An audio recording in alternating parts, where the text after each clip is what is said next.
Monologue avec ma fatigue. Hey, hey, toi là-bas! Hey, où te caches-tu donc, fatigue? Sors de là! Il paraît que je dois t'écrire une lettre. Mais sais-tu lire au moins? Alors, puis-je te parler au moins? Mais est-ce que tu peux m'entendre? Bon, je vais faire comme si tu étais dans le coma et que j'étais à côté de toi. De toute façon, tu ne peux t'enfuir puisque tu es à l'intérieur de moi. Sais-tu que nous sommes plusieurs à vouloir te renommer? Oui, nous n'aimons pas ton nom. Ce n'est pas que ce soit un mot compliqué, tout le monde sait ce que tu signifies. Mais comment dire, il n'est pas assez riche en nuances. Parce que nous soupçonnons que vous soyez plusieurs en fait. Le gros problème, c'est qu'on ne sait pas combien vous êtes exactement. Ni si vous êtes distinctes ou bien une sorte de sœur ou frère siamois. Parce que vous n'êtes pas vraiment facile à cerner, toi et les tiens. Je me rappelle, enfant, que ma grand-mère disait « Flappy » en parlant de toi. Ça sonne déjà mieux, non? Moi, je comprenais bien ce qu'elle voulait dire.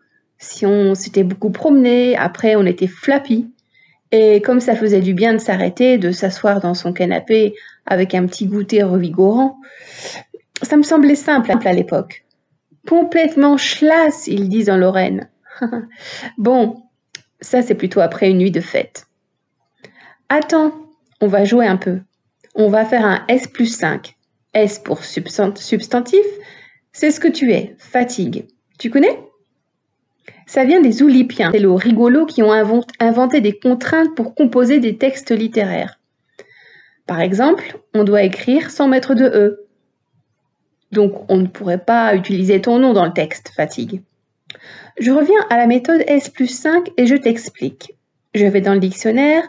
Si j'en retrouve un, ce n'est plus si courant d'avoir ça sous la main de nos jours. Voyons, je cherche facétieux. Non, ce n'est pas là. Falsification, encore une page. Fatigue, j'y suis. Et là, je compte 4 substantifs après toi et je m'arrête au 5e et je trouve faune. Je mets encore un saut de 5 substantifs et je tombe sur fauvette, puis fait. Mais c'est incroyable, on les dirait fait pour moi ces mots. Et il n'y aura pas de hasard alors? Ou alors, c'est moi qui vois un sens derrière tous ces mots vers lesquels tu m'as conduite?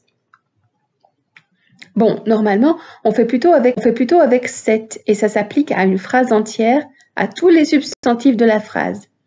Alors, je vais prendre la définition de fatigue dans le dictionnaire, sensation pénible causée par le travail, l'effort. Et on obtient un faussaire est un sentiment pénible causé par le trèfle légalement. Moi, j'adore ce jeu et c'est le moins que l'on puisse faire, fatigue, de te voir sous un autre angle par l'absurde. On continue à jouer? Qui ne dit mot consent? Au moins, je dois bien reconnaître que tu n'es pas fatigante comme interlocuteur. Allez, j'essaie de trouver un nouveau mot. Les malades qui ont eu la Covid sont inventifs. Ils disent « coviguer ». C'est un mot valise avec le début de Covid et la fin de fatigué. On pourrait faire aussi énergie vidée ou épuirinté.